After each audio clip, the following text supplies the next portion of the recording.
الحمد للہ وحدہ والصلاة والسلام علی من لا نبی بعدہ وعلی آلہ واصحابہ الذین اوفوا عہدہ اما بعد فاستعیذ باللہ من الشیطان الرجیم بسم اللہ الرحمن الرحیم وعد اللہ الذین آمنوا منکم وعملوا الصالحات لیستخلفنہم فی الارض کما استخلف الذین من قبلہم وَلَيُمَكِّنَنَّ لَهُمْ دِينَهُمُ الَّذِي ارْتَضَىٰ لَهُمْ وَلَيُبَدِّلَنَّهُم مِّن بَعْدِ خَوْفِهِمْ أَمْنًا يَعْبُدُونَنِي لَا يُشْرِكُونَ بِي شَيْئًا وَمَن كَفَرَ بَعْدَ ذَلِكَ فَأُولَٰئِكَ هُمُ الْفَاسِقُونَ سبحان ربک رب العزت عما یصفون وسلام علی المرسلین والحمد للہ رب العالمین۔ ابو بکر یکسو علی کی جانب خلافت کو گھیرے ہیں باس صفائی، الف اور یا کی طرح ان کو جانو کہ معصور ہے جن میں ساری خدائی۔ یہ تشبیہ ہے واقعی توجہ کے قابل، الف اور یا نے یوں ترتیب پائی، وہ اول خلیفہ کے اول میں آیا، یہ آخر خلیفہ کے آخر میں آئی۔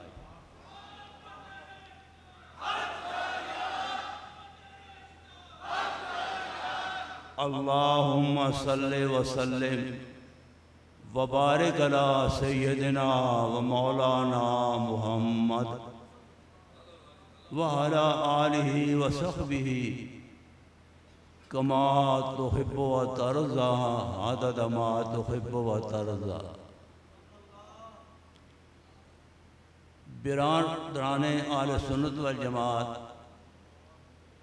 بزرگوں، بھائیوں اور عزیزوں،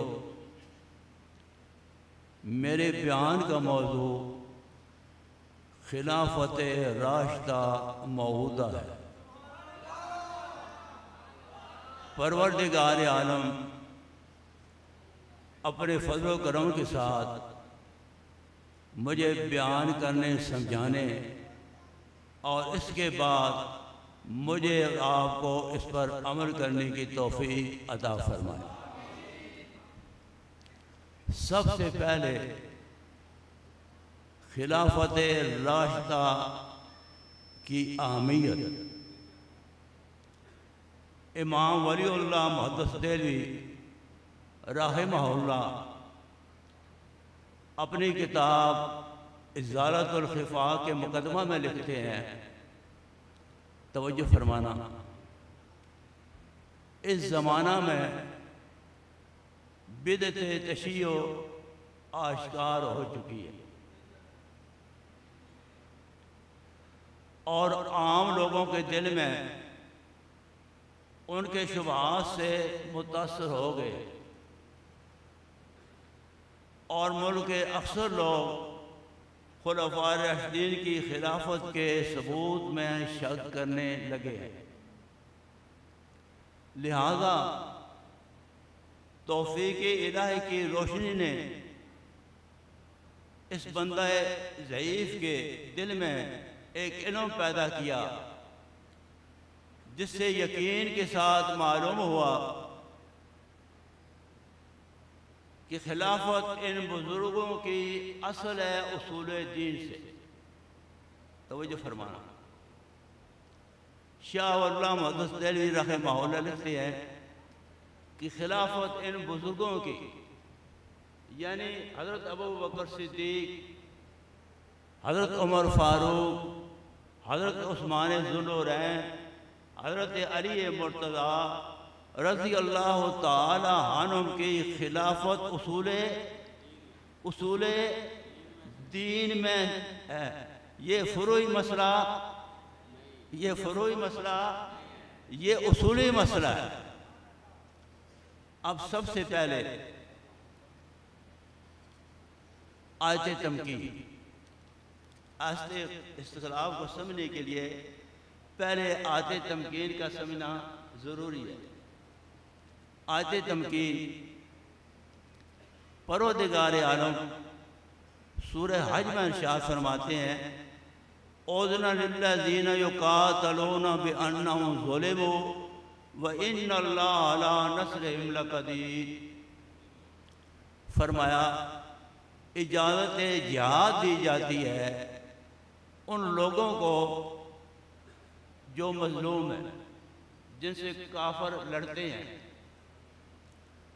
سوال پیدا ہوتا تھا کہ مظلوم کیا کریں گے؟ فرمایا ان اللہ علی نصرہم لقدیر، میں ان کی امداد پر قادر ہوں۔ اور یہ وہ مقدس ہستیاں ہیں، الذین اخرجوا من دیارہم بغیر حق الا یقولوا ربنا اللہ، یہ اپنے گھروں سے ناحق نکالے گئے، ان کا کوئی قصور نہیں تھا۔ یہ تو یہ کہتے تھے نا کہ ربنا اللہ، ہمارا رب۔ اور مکہ مکرمہ میں یہی جرم تھا، مکہ مکرمہ میں یہی جرم تھا کہ صحابہ کرام رضی اللہ تعالی عنہ فرماتے تھے ربنا اللہ، ہمارا رب، ہمارا رب۔ اب میرے والد گرامی بانی تاریخ خدام اہل سنت والجماعت نے آپ کو ایک مثبت پروگرام دیا، یا اللہ مدد۔ صحابہ کیا فرماتے تھے؟ ربو، مشرکین مکہ بہت رب مانتے تھے نا، انتہا نہیں تھی، ہمارا رب۔ تو بانی تاریخ خدام اہل سنت والجماعت نے آپ کو مثبت پروگرام دیا ہے کہ کہو یا اللہ مدد۔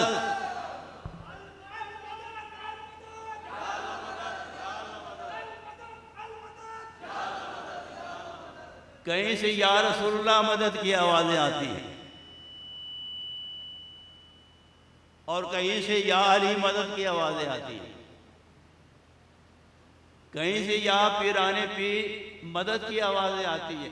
یہ مختلف آوازیں آ رہی ہیں نا، لیکن اہل سنت والجماعت اسی کو ہم کہیں گے جو کہے گا یا اللہ مدد، یا اللہ۔ غزوہ بدر میں کفر اسلام کی پہلی جنگ، یہ آیت تمکین ہے، متعلق ہے کفر اسلام کی پہلی جنگ۔ رحمت للعالمین صلی اللہ علیہ وسلم، رات کا وقت ہوا، اپنے خیمے میں سجدہ ریز ہو گئے، ابو بکر صدیق رضی اللہ تعالی عنہ پہرے پر کھڑے، لمبا سجدہ فرمایا اور دعا فرما رہے ہیں اللہم تولک حاضر اصابتا فلن توبل فی الارض ابدا۔ مولا کریم، یہ میری 14 سالہ محنت ہے، 13 سال مکہ معظمہ کے، 1 سال مدینہ منورہ کا، کتنے بنے؟ 313۔ یہ 14 سالہ میری محنت ہے۔ اگر آپ نے کل غزوے میں ان کو ہلاک کر دیا تو پھر زمین پر خالص تیری عبادت کرنے والا کوئی نہیں ہوگا۔ مشرک تو ہوں گے لیکن مواعظ بولیے مواعظ، اس سے آپ 313 کا مقام بھی سمجھ لیں۔ 313 صحابہ کا کتنا مقام کہ معلم انسانیت رحمت للعالمین صلی اللہ علیہ وسلم سے کوئی بڑا نہیں۔ فرما رہے ہیں یہ 313 رہے تو تیری خالص عبادت، یہ 313 نہ رہے تو تیری عبادت کرنے والا کوئی نہیں ہوگا۔ تو اللہ تعالیٰ سورہ تمکین میں ارشاد فرماتے ہیں وَإِنَّ اللَّهَ عَلَىٰ نَصْرِهِمْ لَقَدِيرٌ، میں ان کی مدد پر قادر ہوں، میں 313 کی مدد کرنا چاہتا ہوں۔ کیوں؟ یہ وہ مقدس ہستیاں ہیں جو اپنے گھروں سے ناحق نکالے گئے، ان کا کوئی قصور نہیں تھا۔ یہ یہی نعرہ مستانہ لگاتے تھے کہ ربنا اللہ، ہمارا رب کیا ہے؟ اللہ۔ اس کے بعد فرمایا کہ اگر میں جہاد کی اجازت نہ دوں تو مشرک کافر جو بزرگوں کے عبادت خانے ہیں، اللہ والے الگ الگ کوٹھریوں میں عبادت خانے اللہ کی عبادت کرتے ہیں۔ اب تو وقت ہے نا کہ جب تک شہرت نہ ہو کوئی خالص اللہ کی عبادت، بھائی کوٹھری میں الگ کوٹھری بند کر کے وہ اللہ اللہ کرنے والے گزر گئے۔ اب تو یہ ہوتا ہے کہ لوگوں کو بھی پتہ چل جائے کہ یہ بزرگ ہے یا نہیں، یا ذرا یہ مسئلہ بھی سمجھتے جائے نا۔ فرمایا نصارہ کے عبادت خانے، یہودیوں کے عبادت خانے اور مسلمانوں کی مستیں برباد کر دی جاتی۔ اگر میں جہاد کی اجازت نہ دیتا تو نصرانیوں کے عبادت خانے، یہودیوں کے عبادت خانے اور مسلمانوں کی مساجد برباد کر دی جاتی۔ اس کے بعد فرمایا کہ یہ وہ لوگ ہیں، یہ وہ لوگ ہیں الذین امکناہم فی الارض اقاموا الصلاۃ وآتوا الزکاۃ وامروا بالمعروف ونہوا عن المنکر۔ یہ اپنے دور حکومت میں، اپنے اقتدار میں، اپنے قانون کی بجائے میرا قانون نافذ کریں گے۔ ان کا آئین 4 شقوں پر مشتمل ہوگا۔ سب سے پہلے اقامت صلاۃ، اس کے بعد ایتاء زکوٰۃ، تیسرا عمل بالمعروف، یعنی اپنے دور حکومت میں ہر نیکی کا حکم دیں گے، ہر نیکی کا حکم دیں گے۔ وَنَهَوْا عَنِ الْمُنْکَرِ، اور ہر برائی سے عملاً روک دیں گے، قانوناً روک دیں گے۔ اس کے بعد جہاد کا سلسلہ شروع ہو گیا، جہاد کا سلسلہ شروع ہو گیا۔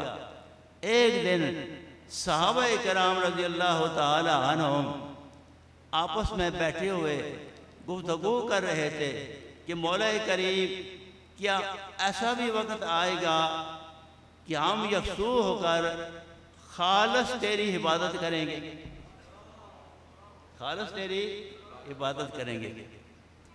صحابہ کرام رضی اللہ تعالی عنہ کے دل میں ایک خواہش پیدا ہوئی۔ اللہ نے فوراً سورہ نور میں سورہ استخلاف کا نزول فرما دی۔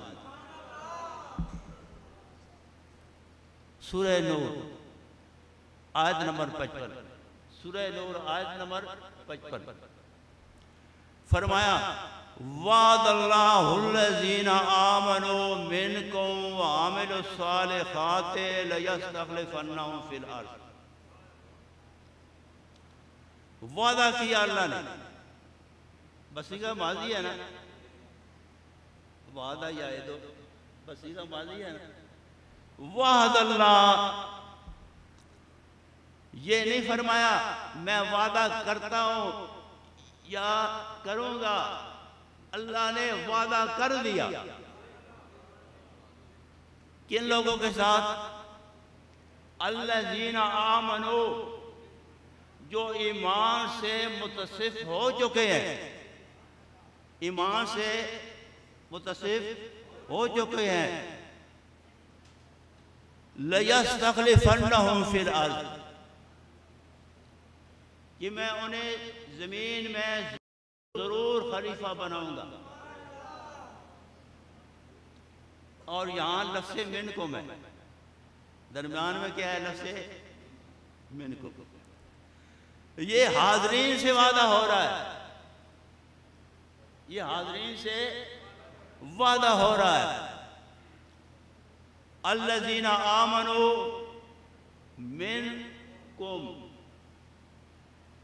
تم میں سے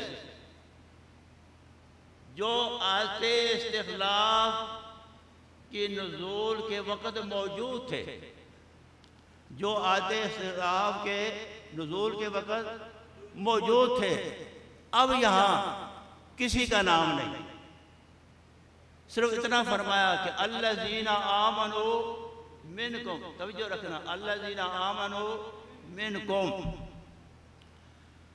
حضور صلی اللہ علیہ وسلم کے وصال شریف کے بعد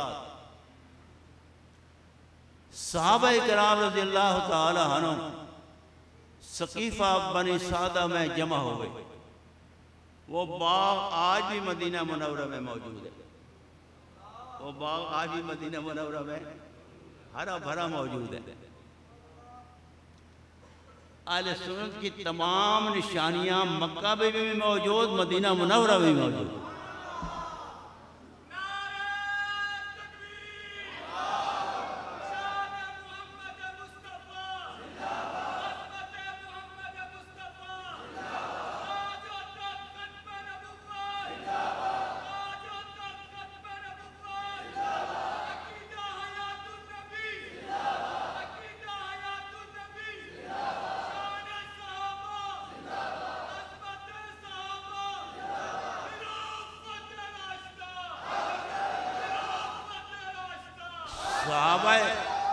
صحابہ کرام رضی اللہ تعالی عنہ نے حضور کے اشارات کو مد نظر رکھتے ہوئے، حضور کے اشارات کو مد نظر رکھتے ہوئے، کیونکہ مرض الوفات میں نماز کا وقت ہوا، مؤذن نبوی حضرت بلال رضی اللہ تعالی عنہ آذان دینے کے بعد حجرہ مطہرہ میں گئے کہ یا رسول اللہ صلی اللہ علیہ وسلم نماز پڑھانے کا وقت ہے، نماز پڑھانے کا وقت ہے۔ حضور نے اٹھنا چاہا، شدت مرض کی وجہ سے اٹھ نہیں سکے۔ دوبارہ حضرت بلال پھر آئے، جس سے 12 آئے تو فرمایا امر ابو بکر ان یصلی بالناس، ابو بکر کو کہو کہ لوگوں کو نماز پڑھائے۔ اس پر ہماری اماں عائشہ صدیقہ رضی اللہ تعالی عنہ، عائشہ صدیقہ ایمان والوں کی ماں ہے، قرآن کہتا ہے ایمان والوں کی ماں ہے، فرمانے لگی یا رسول اللہ صلی اللہ علیہ وسلم، ابو بکر صدیق رقیق القلب ہے، آپ کو مصلی پر نہ پا کر ہو سکتا ہے نماز نہ پڑھا سکتا۔ صدیق کی محبت تھی نا، علامہ اقبال نے کیا، پروانے کے لیے شمع بلبل کو پھول بس، صدیق کے لیے خدا اور خدا کا رسول بس۔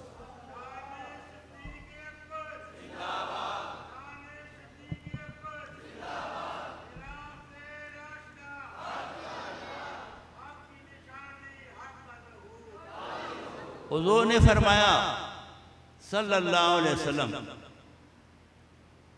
کیا مصر کی عورتوں کی طرح تم مجھے صراط مستقیم سے ہٹانا چاہتی ہو؟ توجہ فرمائیں، مرو ابا بکر فلیصلی بالناس، جو ابو بکر ہی کو کہو کہ لوگوں کو نماز پڑھائے، لوگوں کو۔ تو صدیق اکبر رضی اللہ تعالی عنہ نے حضور کے حکم پر صحابہ کو نماز پڑھائی، صحابہ کو نماز پڑھائی، دوسری پڑھائی، تیسری۔ ایک دن نماز ظہر کا وقت ہے، نماز ظہر کا وقت ہے، صحابہ نے صفیں درست فرمائی، صدیق اکبر مصلی پر کھڑے ہیں، تکبیر ہوئی، حضور صلی اللہ علیہ وسلم نے شیر خدا کو بلایا، فضل بن عباس کو بلایا، دونوں چچا زاد بھائی ہیں نا، شیر خدا اور فضل بن عباس، کہ مجھے سارا دے کر مسجد میں لے چلو۔ جو حضرات عمرہ کر چکے ہیں، یہ حج کے بعد مدینہ منورہ تشریف لائے ہیں، وہ سمجھتے ہیں کہ مدینے کا قبلہ جنوب کی طرف ہے، مدینے کا قبلہ جنوب کی طرف ہے، قبلہ رخ کریں تو بائیں ہاتھ روضہ مطہرہ ہے، بائیں ہاتھ روضہ مطہرہ ہے، اور دائیں ہاتھ صدیق اکبر کی گھر کی کھڑکی کھلتی ہے، وہاں اوپر لکھا ہوا ہے نا، ذرا نشانیاں دیکھیں اہل سنت۔ تو چونکہ حضور پہلی صف کے میں آ رہے ہیں، صدیق اکبر رضی اللہ تعالی عنہ نے محسوس فرما لیا، جو ہی حضور صلی اللہ علیہ وسلم صدیق اکبر کے پاس پہنچے، صدیق اکبر نے پیچھے ہٹنا چاہا، حضور نے پیچھے ہٹنا نہیں دیا۔ حضور صلی اللہ علیہ وسلم صدیق اکبر کے بائیں طرف بیٹھ کے تکبیر تحریمہ صرف صدیق اکبر کہہ چکے تھے، اب صحابہ صدیق کی اقتداء میں، صدیق حضور کے اقتداء میں ہو گئے، صحابہ صدیق کے اقتداء میں اور صدیق اکبر حضور کے اقتداء۔ نماز پڑھائی، صدیق اکبر تکبیرات کہتے رہے، بصیر مکبر۔ اس کے بعد منبر پر تشریف فرما ہوئے، بہت ساری نصیحتیں فرمائی، جن میں سے ایک کہ مسجد نبوی کی طرف جن گھروں کے روشندان کھولتے ہیں یا کھڑکیاں انہوں نے سہولت کی وجہ سے رکھی ہوئی ہیں، سب بند کر دو۔ ابو بکر صدیق کی کھڑکی کھلی رہے،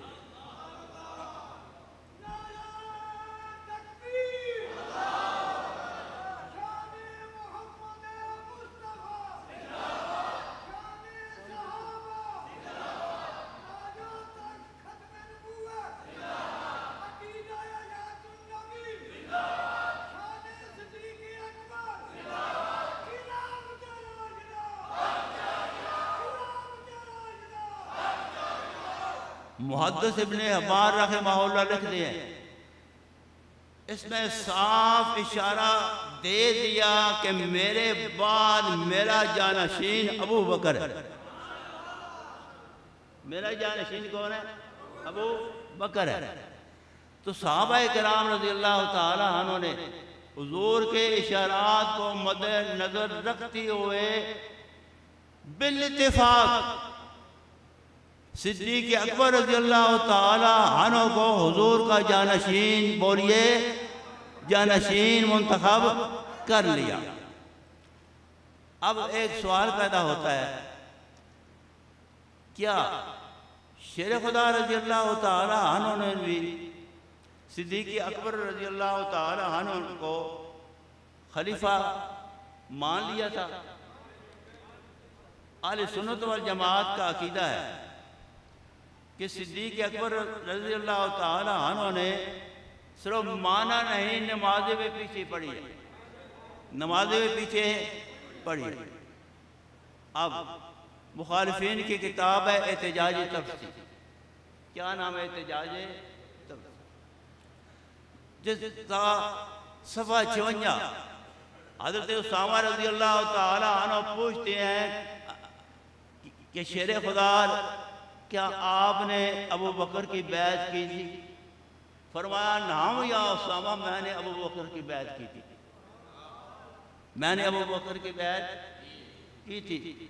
اسی کتاب کے صفحہ 52 پر روایت موجود ہے، ثم قام وتحیّ للصلاۃ وحضر المسجد وصلی خلف ابی بکر۔ علی مرتضیٰ رضی اللہ تعالی عنہ کھڑے ہوئے، وضو کی تیاری فرمائی، مسجد میں حاضر ہوئے اور ابو بکر کے پیچھے نماز پڑھی۔ یہ روایت تفسیر قمی پر بھی موجود ہے، ثم تحیّ للصلاۃ وحضر المسجد وصلی خلف ابی بکر۔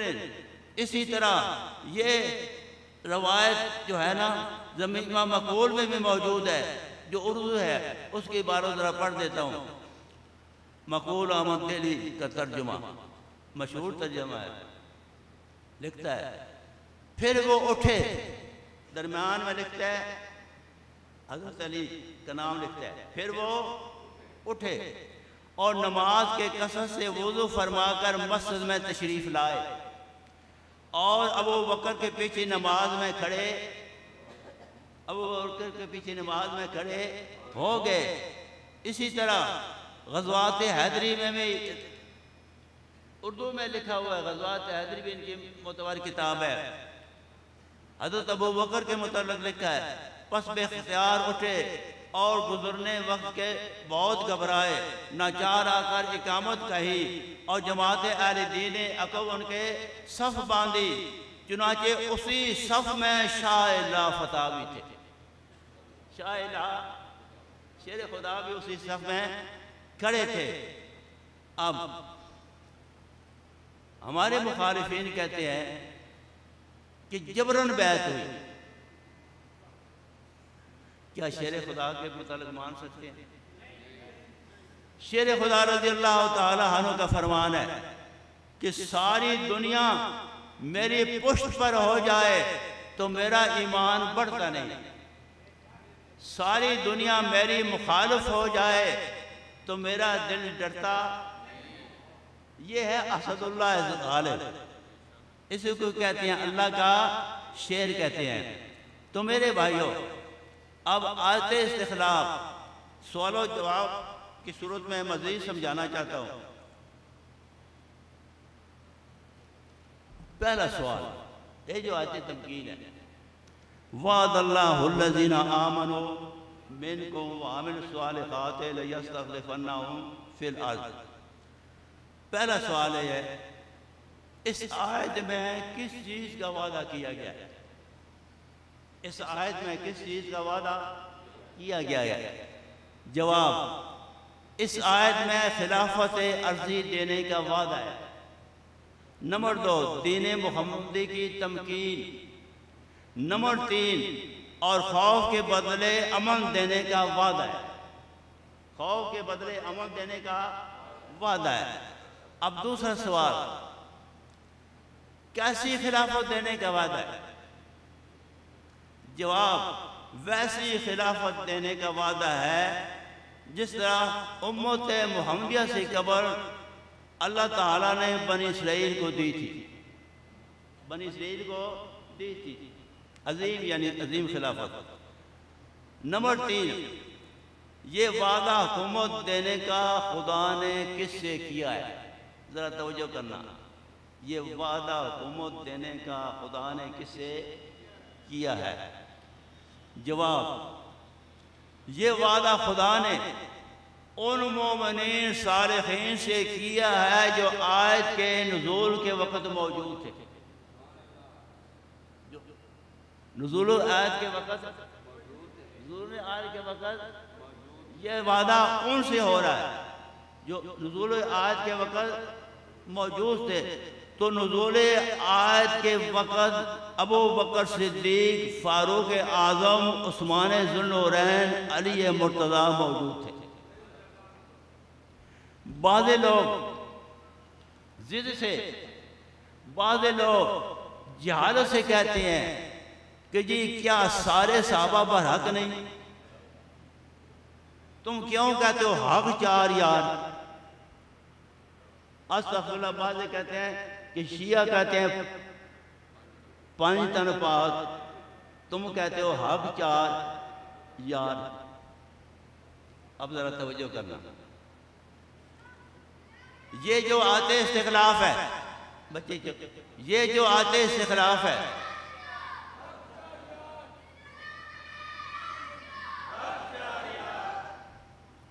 یہ جو آتے استخلاف ہے،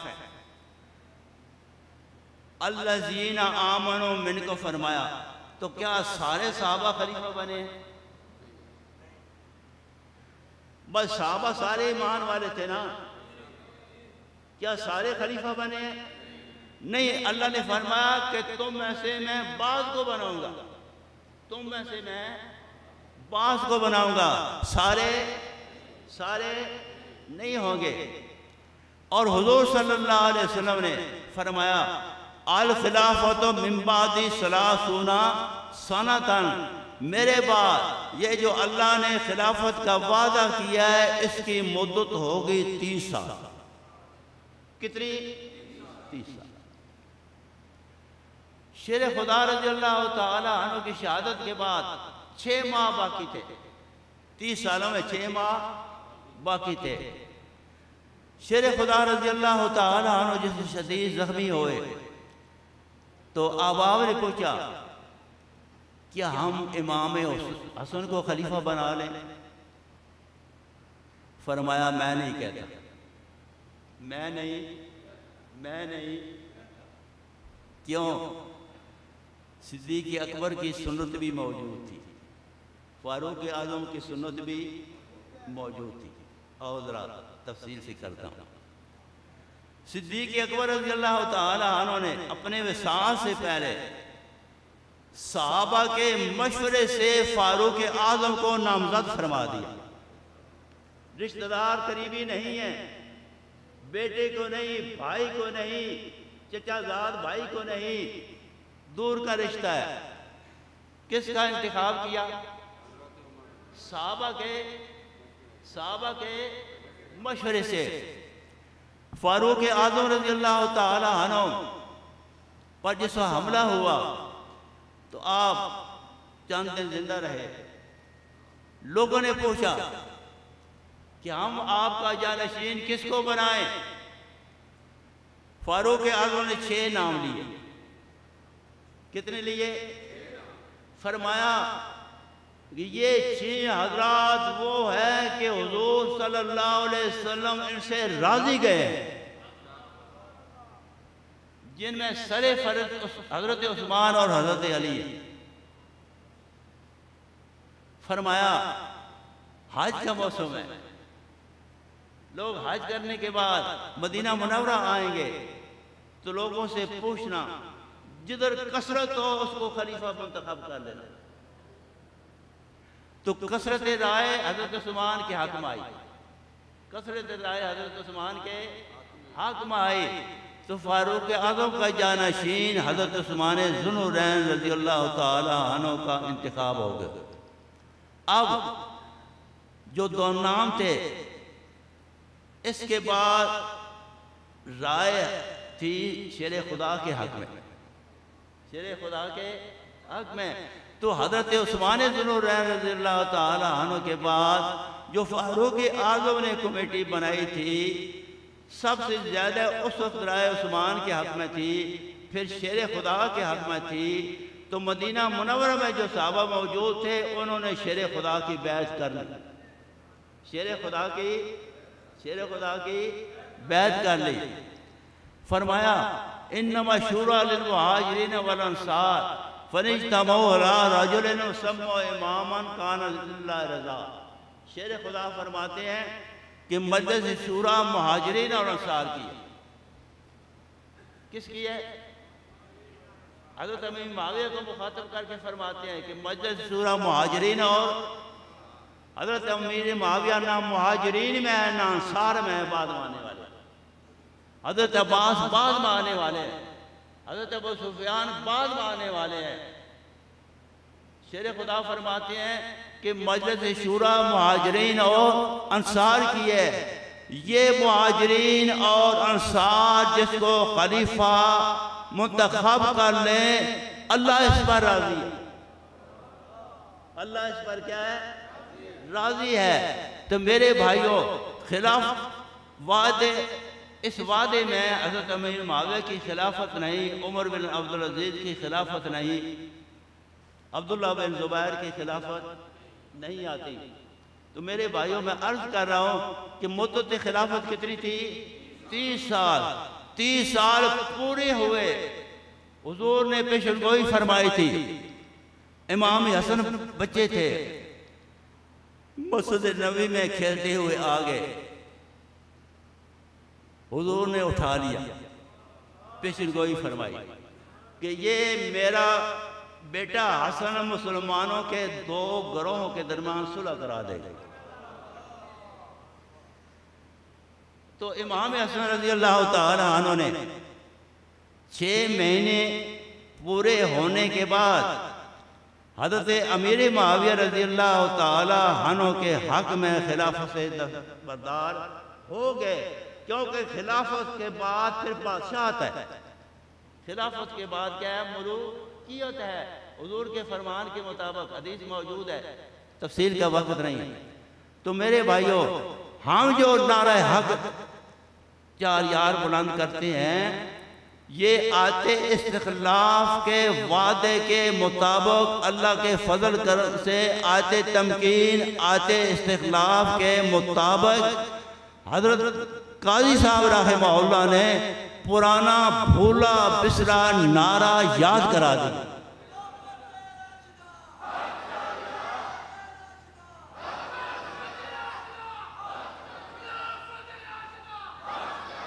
تمام تفاسیر اٹھا لے، اردو تفسیر پڑھ لے، اس آیت کے تحت 4 شخصیت کا نام آتا ہے: سیدنا ابو بکر صدیق، فاروق اعظم، عثمان ذو النورین اور علی مرتضیٰ۔ امام حسن اس خلافت راشدہ موعودہ کا تتمہ ہے۔ خلافت راشدہ موعودہ کا کیا ہے؟ تتمہ ہے۔ تو میرے بھائیوں، وقت کافی ہو رہا ہے، مضمون کافی لمبا ہے۔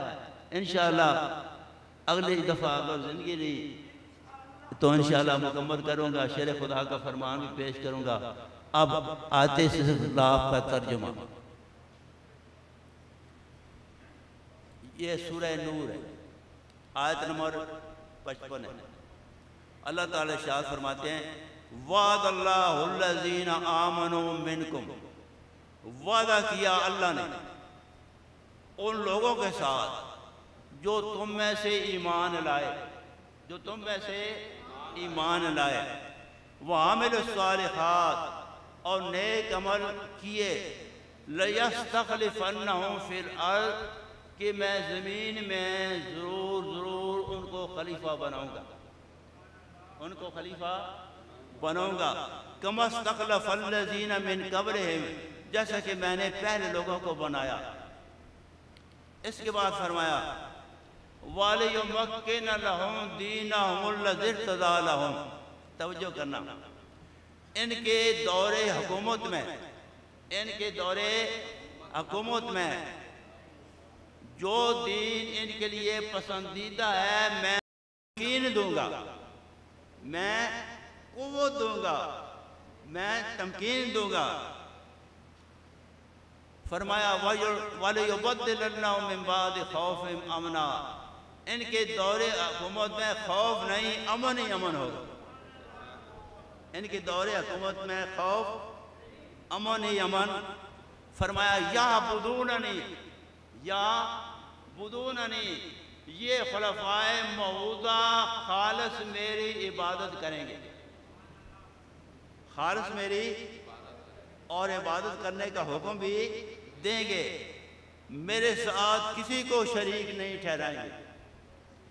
فرمایا وَمَنْ كَفَرَ بَعْدَ ذَلِكَ،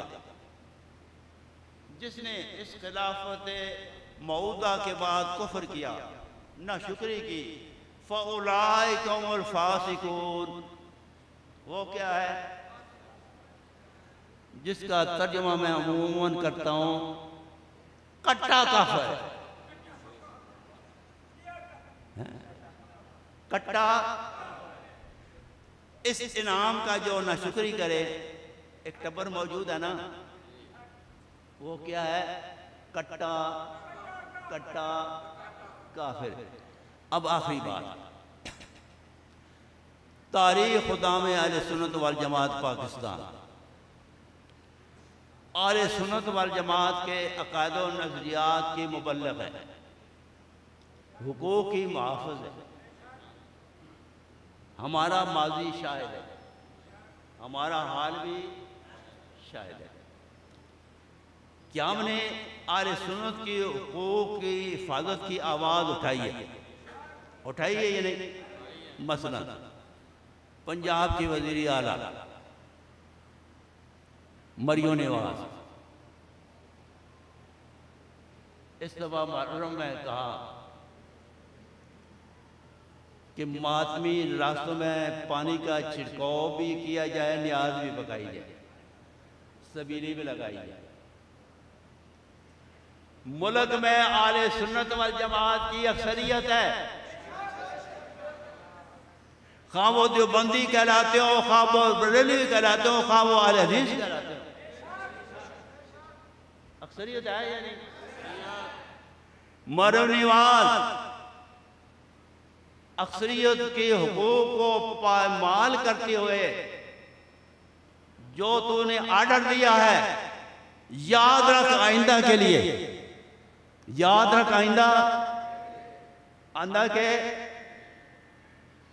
یہ اقتدار آنی جانی شے ہے، نون لیگ کو سمجھنا چاہیے، پہلے بھی جوتے کھا چکے ہیں، اب پھر شاید جوتے کھانا چاہتے ہیں۔ اور خدا کا شکر کہ اس دفعہ میں نے نون لیگ کے حق میں فیصلہ نہیں دیا۔ ساتھی ان کو پتہ نہیں کیوں؟ نواز شریف، شہباز شریف قادیانیت نواز ہے، اللہ کی قسم قرآن میرے سامنے کہہ رہا ہے، قادیانیت کی سہولت کار ہیں، قادیانیت کی سہولت کار ہے۔ اگر سہولت کار نہ ہوتے تو چیف جسٹس صاحب ایسا متنازع فیصلہ دیتے؟ میں نے پہلے بھی نواز شریف کے خلاف پمفلٹ لکھا تھا، مجھ پر کیوں نہیں مقدمہ چلایا؟ وزیر اعظم تھا، شہباز وزیر اعلیٰ تھا، میں نے ہزاروں کی تعداد میں تقسیم کیا کیونکہ وہ سرکاری ریکارڈ تھا۔ اب میں بتلانا چاہتا ہوں، نواز شریف نے پہلے دور حکومت میں 18 سے پہلے اجلاس بلایا، کابینہ کا اجلاس بلایا اور کہنے لگا ایک آئین میں ایسی ترمیم کرنی ہے پاکستان کے سارے قرضے اتر جائیں۔ کابینہ بڑی خوشی ہوئی کہ وزیر اعظم صاحب کیا تحفہ لا رہے ہیں۔ کہنے لگا آئینی ختم نبوت میں تھوڑی سی ترمیم۔ راجہ ظفر الحق اٹھ کھڑے ہوئے، فرمایا نواز شریف میرا استعفیٰ۔ راجہ صاحب کے اٹھنے کی وجہ سے نواز شریف گھبرا گیا۔ نواز شریف راجہ ظفر الحق سے میری ملاقاتیں ہیں، وہ قادیانیت کے خلاف اور رافضیت کے خلاف ایک ذہن رکھتا ہے جس پر وہ کام کر رہا ہے۔ تو میرے بھائیوں، اب پھر قادیان نوازی ہے یا نہیں؟ حکومت بولی ہے، وزیر اعظم بولا ہے۔ یاد رکھنا یہ دن آنے جانے والے ہیں۔ بھٹو مرحوم اس نے یہ آئین بھی بنایا تھا، شاید اسی کی وجہ سے اللہ بخشش فرمائے، اسی آئین کی وجہ سے، ختم نبوت کی وجہ سے اللہ بخشش فرما دے۔ اس کو کوئی عمل پسند آئے، ہمارے اعمال میں سے کوئی ہمارا عمل پسند آئے تو اللہ تعالیٰ مغفرت فرما دیتے۔ یاد رکھنا قیامت تک اس آئین میں کوئی حکومت ترمیم نہیں کر سکتی، مسلمان موجود ہے۔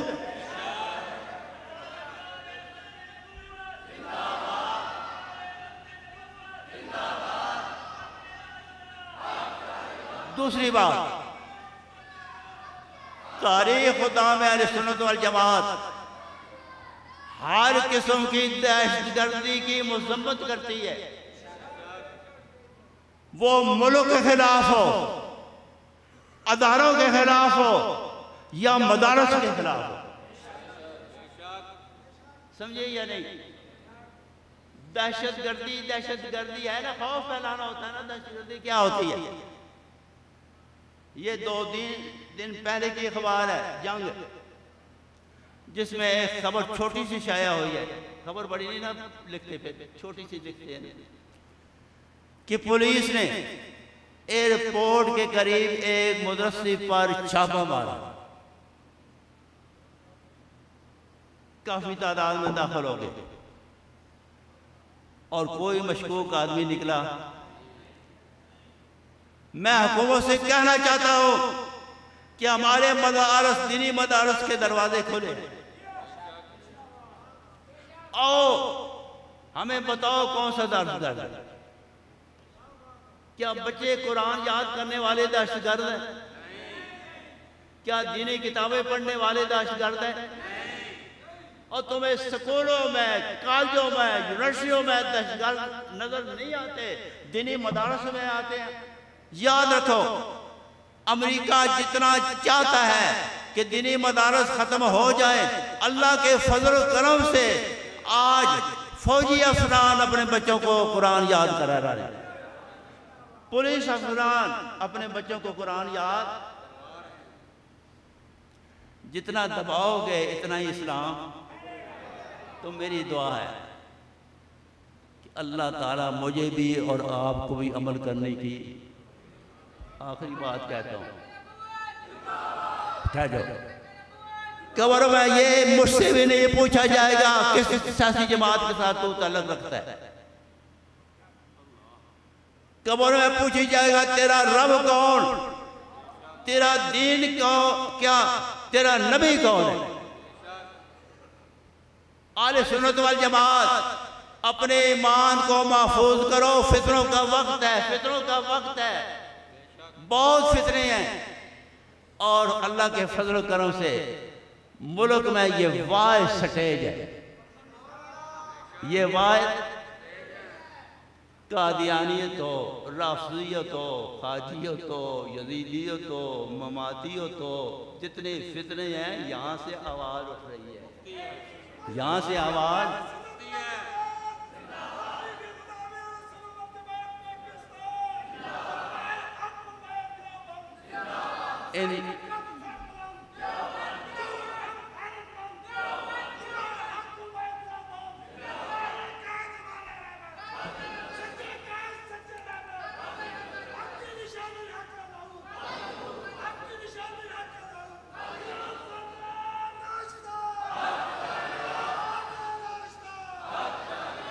ایک آخری بات مجھے ذہن میں آئی، مولانا سید گل بادشاہ صاحب رحمہ اللہ حضرت کے کلاس فیلو بھی تھے، پہلے سرحد کہتے تھے، اب پتھر کہتے تھے، نام بدل گیا نا۔ صدر یو کا زمانہ تھا، مدنی مسجد میں تقریر فرما رہے تھے، اس وقت بھی ماشاءاللہ فتنے تھے نا، پرویزی فتنے، تو فرمایا ایوب خان دیوبندی کچی مٹی سے بنے ہوئے نہیں، کچی مٹی سے بنے. فرمایا ہمیں برطانیہ نہیں دبا سکا تو کیا کرے گا؟ یاد رکھنا علماء حق کو نہ امریکہ نہ یورپ دبا سکا ہے نہ دبا سکتا ہے. علماء حق منبر پر حق قیامت تک کہتے رہیں گے. وآخر دعوانا الحمدللہ رب العالمین.